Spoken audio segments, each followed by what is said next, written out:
ஒவ்வொரு வருஷமும் நம்ம டீச்சர்ஸ் டே செலிப்ரேட் பண்ணியிருப்போம். எப்போ அப்படின்னா சின்ன குழந்தையா இருக்கிறப்ப, ஸ்கூலிங் போகிறப்ப, இல்லைனா காலேஜ் போகிறப்ப எப்படி செலிப்ரேட் பண்ணியிருப்போம்? நம்மளுக்கு ரொம்ப பிடிச்ச டீச்சருக்கு ஏதாவது கிஃப்ட் வாங்கி கொடுப்போம், சாக்லேட் வாங்கி கொடுப்போம், இந்த மாதிரி நிறைய விஷயம் பண்ணியிருப்போம்.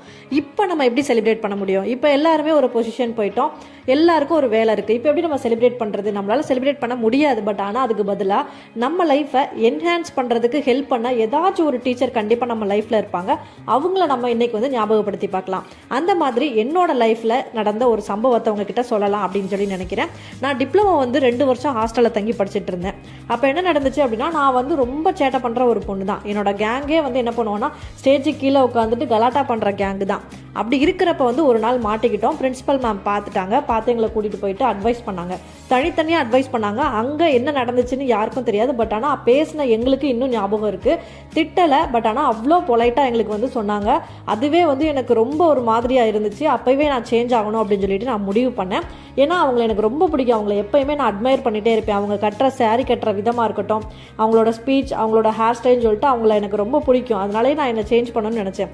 பட் அவங்க அதோடு மட்டும் நிப்பாட்டவே இல்லை. அதுக்கடுத்து என்ன பண்ணாங்க அப்படின்னா, அதுக்கப்புறம் நடந்த எல்லா ஈவெண்ட்ஸ்லேயும் எங்களை பார்ட்டிசிபேட் பண்ண வச்சாங்க. நான்லாம் வந்துட்டு ஒரு ப்ரேயரில் கூட நான் ஏறி எதுவும் பேசினது கிடையாது. பட் என்னையை வந்து ஒரு ப்ரேயரில் போய் ஸ்பீச் பண்ண சொன்னாங்க.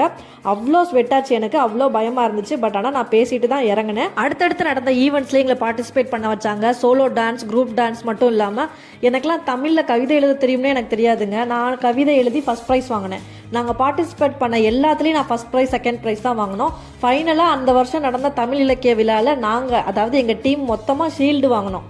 எங்களோட கேப்பபிலிட்டி என்ன அப்படின்றதை அவங்க வந்து எங்களை உணர வச்சாங்க. அதோட மட்டும் அவங்க நிப்பாட்டில் அகெயின் வந்து படிக்கிறதுக்கு ரொம்ப மோட்டிவேட் பண்ணாங்க. 2 இயர்ஸ் நான் கம்ப்ளீட் பண்ணிட்டேன். எக்ஸாம்ஸ்லாம் முடிஞ்சிட்டு நான் வீட்டுக்கு போயிட்டேன். ரிசல்ட் வரப்போ தான் எனக்கு தெரியும் நான் தான் வந்து டிஸ்ட்ரிக்டில் செகண்ட் மார்க்குன்னு சொல்லிட்டு. என்னாலேயே நம்ப முடியலங்க. எங்கள் அப்பா அம்மாவோட போய் நான் வந்து அங்கே ப்ரைஸ் வாங்குறப்ப எனக்கு அவ்வளோ வந்து ஹாப்பியாக இருந்துச்சு. அவ்வளோ ப்ரீசியஸான மூமெண்ட்டாக இருந்துச்சு எனக்கு. ஆனால் எல்லா கிரெடிட்டும் வந்து அந்த மேம்க்கு தான் எனக்கு போகணும் அப்படின்றது என்னோட ஆசை.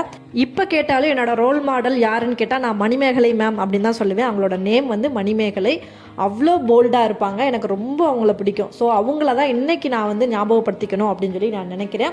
இந்த உலகத்தில் இந்த மாதிரி எத்தனையோ டீச்சர்ஸ் இருப்பாங்க. எல்லா ஸ்டூடெண்ட்டுக்குமே இந்த மாதிரி டீச்சர்ஸ் கிடைப்பாங்களா அப்படின்றது தெரியாது. பட் ஆனால் இந்த மாதிரியான எல்லா டீச்சர்ஸுக்கும் நம்மளோட முதல் ஆசானான தாய் தந்தை இருக்கும்.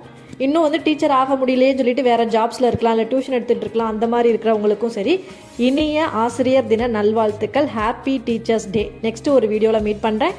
பாய்.